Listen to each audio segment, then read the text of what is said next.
టీమిండియాకు కెప్టెన్సీ ఏ ముహూర్తంలో అందుకున్నాడో గానీ తన కెరీర్లోనే పీక్ ఫామ్ని చూపిస్తున్నాడు కెప్టెన్ శుభ్మన్ గిల్. ఉత్సాహంగా ఉల్లాసంగా చదువు సాగాలి, గొప్ప గొప్ప ఉద్యోగాలు సాధించాలి. Vignan deemed to be university.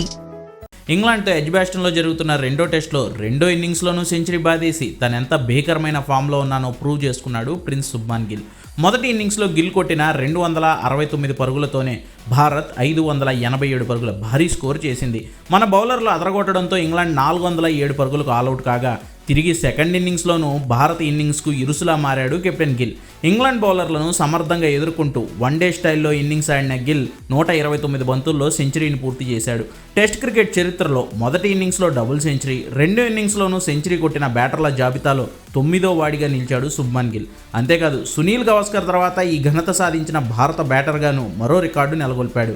ఇంగ్లాండ్లో ఇలా ఒకే టెస్ట్లో డబుల్ సెంచరీ కొట్టిన రెండో కెప్టెన్గాను నిలిచాడు గిల్. గిల్ కంటే ముందు గ్రహం గూచ్ మాత్రమే కెప్టెన్గా ఇలా ఒకే టెస్ట్లో డబుల్ సెంచరీ కొట్టాడు.